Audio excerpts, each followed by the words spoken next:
Imagine the perfect wedding day turning into a nightmare in an instant. Your groom vanishes, leaving you in a gown of shattered dreams. But what if in that moment of utter despair, a voice whispers salvation? A man you barely know steps forward with an outrageous plan. Pretend I'm your fiancé? Hold on tight. Dear listeners, this is a story that will grip your heart and refuse to let go. The silence was the loudest thing in the room. It was a deafening, suffocating quiet that pressed in on Grace Barnes. Heavier than the weight of her satin and lace wedding gown, she stood as a vision of bridal hope, a masterpiece of careful preparation, reflected in a floor-to-ceiling mirror. But her gaze was fixed on the ornate clock on the wall. 3:30. The ceremony was supposed to have started 30 minutes ago. The luxurious bridal suite, once a hive of joyful chaos, had become a waiting room for a verdict she didn't want to hear. Her mother would sweep in, her smile stretched painfully tight, and murmur something about traffic. Her best friend would follow, fluffing her veil and chattering about anything and everything, her eyes betraying a frantic anxiety. They came and went in waves of forced cheerfulness, their whispers growing more anxious in the hallway with each passing minute. Theodore, her fiancé, wasn't answering his phone. A cold, sharp tendril of panic began to curl in Grace's stomach. This wasn't like him. Theodore was meticulous, punctual, a man who lived by schedules and plans. 2 years of engagement, 2 years of his confident assurances and steady presence, and now nothing. Just this terrible echoing silence. The door to the suite opened abruptly, the sound making her jump. Her heart leapt with a desperate, foolish hope. But it wasn't Theodore. It was Sebastian Ashford, her boss. He stood framed in the doorway, a stark, imposing figure. His fiery red hair seemed to burn against the pallor of his skin, and his blue eyes, usually so cool and distant in the boardroom, were dark with an urgent, somber expression she had never seen. He looked at her, taking in the entire bridal scene with a single sweeping glance, and his jaw tightened. "I need to speak with Grace," he said to her parents, his voice low but carrying an authority that brooked no argument. Alone. Confused, her parents hesitated, but a look from Sebastian had them backing out of the room, closing the door softly behind them. The silence returned, but now it was different. It was charged, heavy with impending doom. He didn't waste time. He walked to the center of the room, his steps measured, deliberate. "Grace," he began, his voice a forced, unnatural calm. "Theodore isn't coming." The words were quiet, but they landed with the force of a physical blow. Grace's breath caught in her throat. "He was detained an hour ago on his way here." Sebastian's explanation was succinct, brutal, and delivered with the precision of a surgeon excising a tumor. He laid out the devastating truth. Theodore was a corporate spy. His firm had been under investigation for months, and he was a key player. The engagement, the wedding, their entire 2-year relationship, it had all been a meticulously crafted lie, a long con to get close to her, to gain access to the sensitive financial data she managed as a trusted accountant for Fairmont Enterprises. The world didn't just tilt, it shattered. The floor seemed to drop away from beneath her feet. The beautiful dress, a symbol of her love and future, suddenly felt like a cruel, suffocating costume. The pain was a white-hot agony. But it wasn't the sting of abandonment. It was the deep, soul-poisoning betrayal. He hadn't just left her. He had never been there at all.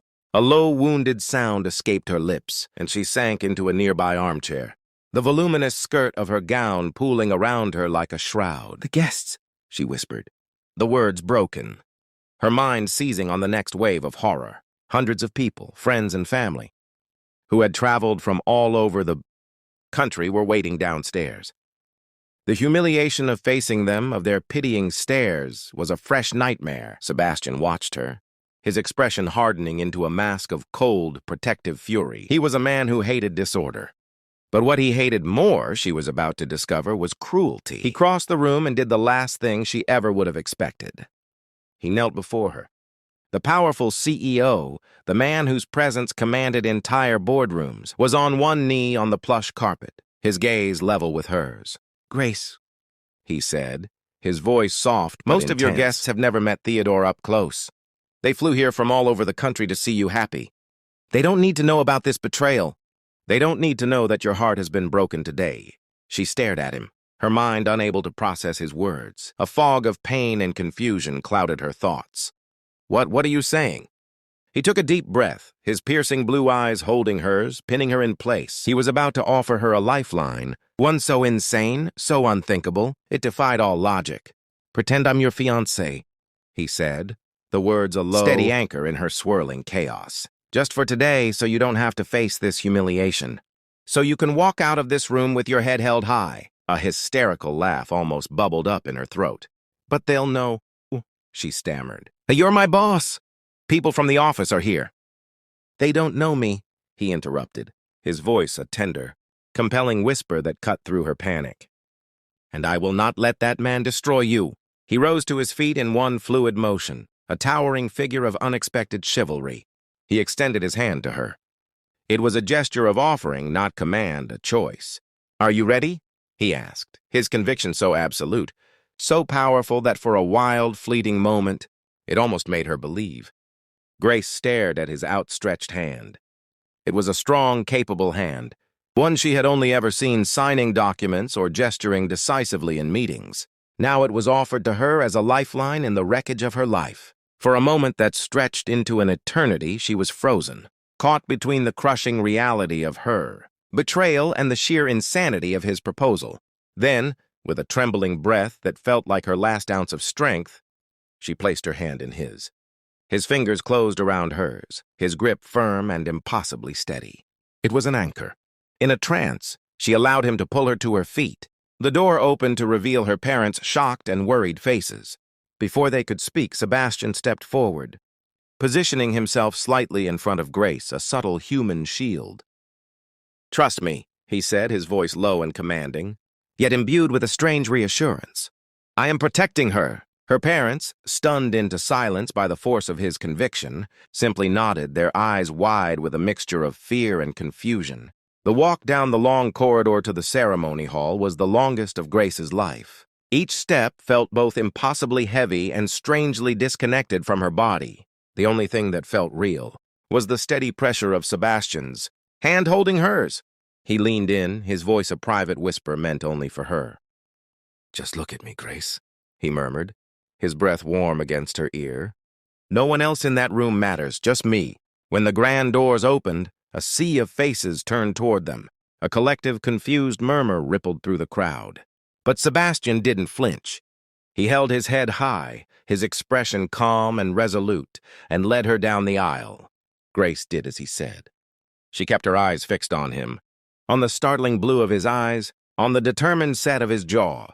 He was her focal point, her North Star in a galaxy of chaos. They stood before the officiant, hand in hand. When it came time for the vows, Sebastian spoke without hesitation, his voice ringing with a sincerity that was utterly convincing. But Grace heard the true meaning behind his words. They were not for the audience. They were for her. "I promise," he said, his gaze locked on hers, "to be your harbor in times of storm, to honor the strength and kindness I have seen in you from the very first day, and to fiercely protect the heart you so generously share with the world." Each word was a carefully chosen balm for her shattered spirit, a coded message of support that no one else in the room could decipher. Then came the moment she had been dreading. "You may now kiss the bride." A visible tremor ran through Grace's body. Her breath hitched. This was too much. This was the point where the illusion would shatter. Sebastian saw the panic flash in her eyes. He saw her fear. He moved with an infinite gentleness. He raised his free hand, his fingers cool against her cheek, tilting her face up toward his. His eyes, so close now, were not filled with the fire of a lover, but with a quiet, profound promise of safety. "It's okay. I've got you." He leaned in and pressed his lips to hers. It was not a kiss of passion.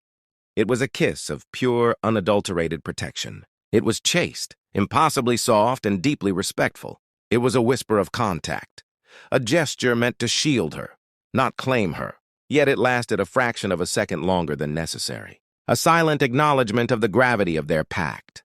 In that brief, suspended moment, she felt not the sting of a lie, but the profound comfort of his unwavering shield. When he pulled away, the crowd erupted in applause, oblivious. In the chaotic blur of congratulations that followed, Sebastian never left her side. His hand remained a constant warm presence on the small of her back. As soon as he found an opening, He guided her away from the throng of well-wishers toward a quiet side exit. "The hardest part is over," he whispered, his voice a low rumble of relief near her ear. He led her toward a sleek black car waiting at the curb. He opened the door for her, and as she slid inside, he leaned in and said, "Now let's go home." The word hung in the air between them. Home? It was a word that had been stolen from her just hours ago, a concept that had been shattered. Yet coming from his lips, it sounded less like a destination and more like a promise, a strange, terrifying, and incredibly welcome promise of sanctuary. The car moved with a silent, predatory grace, gliding through a set of imposing wrought-iron gates that opened as if by magic. Grace stared out the window as they proceeded down a long, winding driveway flanked by ancient oak trees and gardens, so perfectly manicured they didn't look real. The driveway culminated in a circular court before a magnificent stone mansion, a structure of elegant lines and vast dark windows that seemed to watch their approach. It was less a house and more a monument to power and success. A wave of intimidation, cold and sharp, washed over her. She felt small, out of place, a fraud in her borrowed dress, about to step into a world she didn't belong in. "Where are we?" she asked, her voice barely a whisper, lost in the opulent leather interior of the car. Sebastian brought the car to a smooth stop. He didn't answer immediately. He cut the engine, and the sudden silence was profound. He turned to face her, his expression serious, but the hardness in his eyes had been replaced by something softer, something gentle. "My home," he said simply, "and where you will be staying for a while." He led her up the stone steps and through a massive front door into a grand foyer. The interior was not the cold, sterile space she had imagined. It was minimalist and elegant, yes, but there was a warmth to it. The floors were dark wood. The walls were adorned with large, abstract paintings that pulsed with color, and a grand, sweeping staircase curved upwards into the shadows. It was beautiful, but its sheer scale was overwhelming. He guided her into a spacious living area, gesturing toward a plush sofa. He remained standing, giving her space, his hands tucked into his pockets. "Grace," he began, his voice calm and measured, the sound a steadying presence in the vast room. "I know your head is spinning, but we need to be practical." He paused, choosing his words with the same care he used to dissect a business contract. "The news of Theodore's arrest is already on every financial news portal. Your name, unfortunately, is connected to his. Going back to your apartment right now would be an open invitation for reporters and the morbidly curious. And the office—" He hesitated, his gaze softening with empathy. "People can be cruel. The whispers, the stares. You don't deserve to endure that. Not now." The thought of facing her colleagues, of seeing their pity and suspicion, made Grace's stomach clench. The shame she had been holding at bay threatened to drown her. A hot flush crept up her neck, and she instinctively wrapped her arms around herself. Sebastian saw the flicker of panic in her eyes, the way she shrank into herself. He continued, his voice gentle, offering not just a solution but a shield. "I have a proposal," he said, "and it's one that would be an immense help to me. My personal schedule is chaotic. I need someone I can trust implicitly to organize my life here at the mansion. To coordinate my calendar, to act as a gatekeeper, someone with your discretion and your efficiency." He held her gaze, his blue eyes clear and direct. "I want you to work for me, Grace. Here, as my personal executive assistant. You can continue your accounting duties remotely in complete privacy. No one from the office needs to know where you are. Only that you are working from home for the time being." The offer settled in the quiet room, and Grace saw it for what it was. An act of profound, almost breathtaking kindness. He wasn't offering her charity, which her pride would have forced her to refuse. He was offering her a purpose, a role, a reason to get up in the morning. He was giving her a way to maintain her dignity, to earn her keep, all while protecting her from the cruel judgment of the outside world. He was saving her, but he was masterfully framing it as if she were the one doing him a favor. Tears, hot and thick, welled in her eyes. But for the first time that day, they were not tears of pain or humiliation. They were tears of overwhelming, heart-wrenching gratitude. "Thank you, Mr. Ashford," she whispered, her voice choked with emotion. I accept." A small, sad smile touched his lips. It didn't quite reach his eyes, but it softened the stern lines of his face. "In that case, he said softly. "I think we can dispense with the formalities. Please, Grace, call me Sebastian." Grace awoke to the gentle touch of morning light, filtering through the sheer curtains of a vast window. For a single blissful moment, she was adrift in the soft, high-thread count sheets, with no memory of where she was. The illusion shattered the instant her gaze fell upon her own hand resting on the pillow. A simple, unfamiliar gold band encircled her fourth finger. The ring, the wedding, the lie.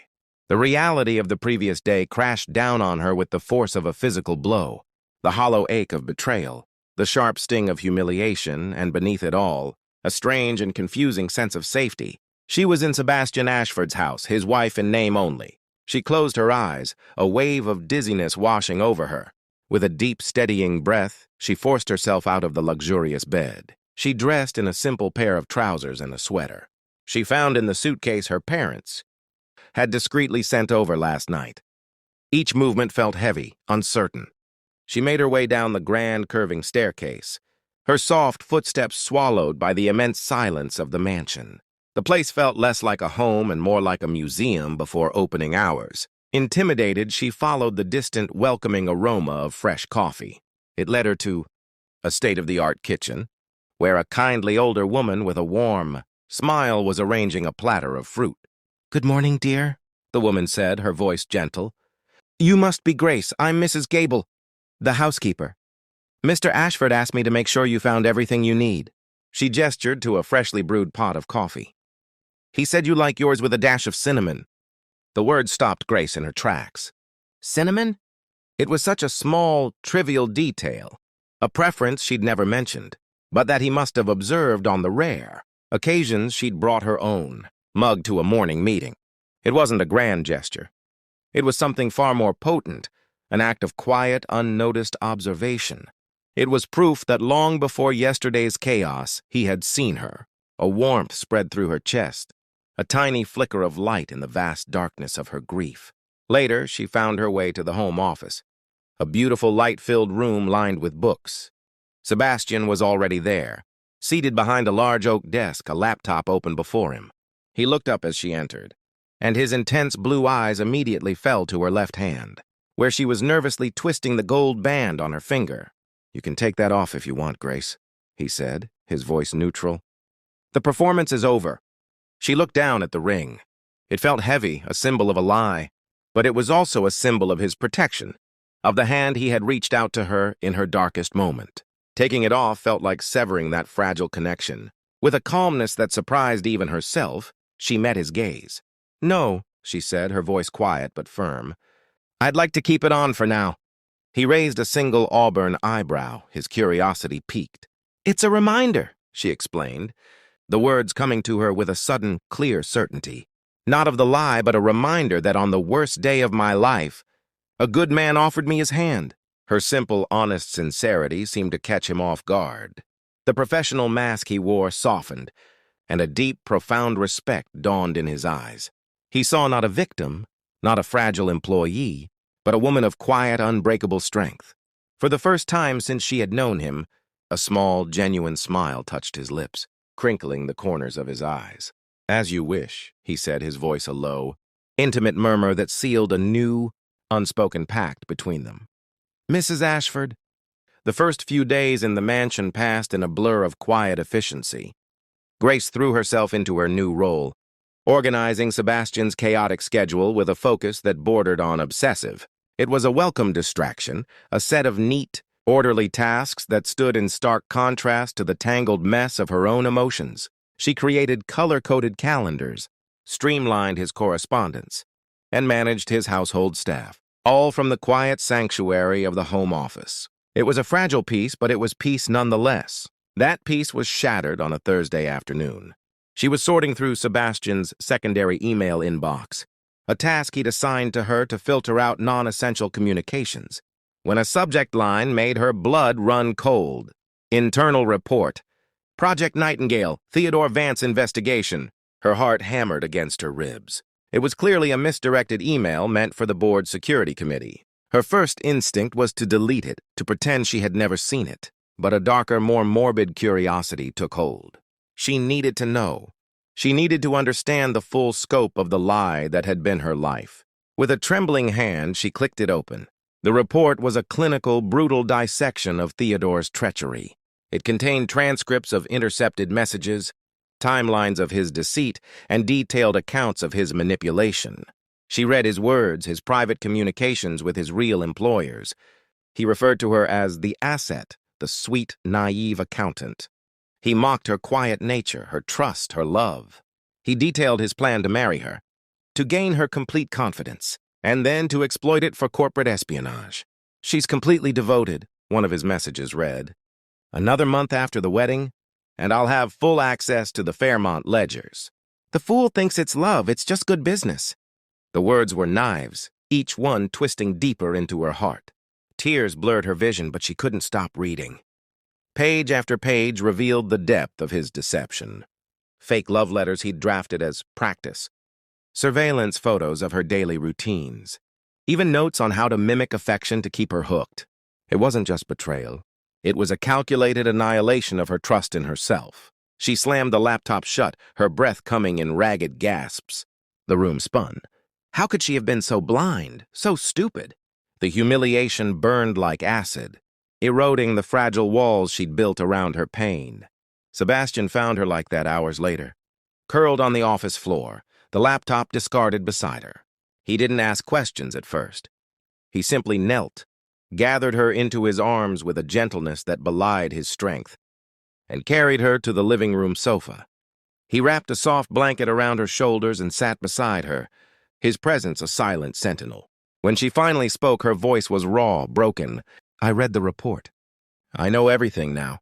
How he used me, mocked me." Sebastian's jaw clenched, a flash of anger darkening his eyes. But his voice remained steady. "You weren't naive, Grace.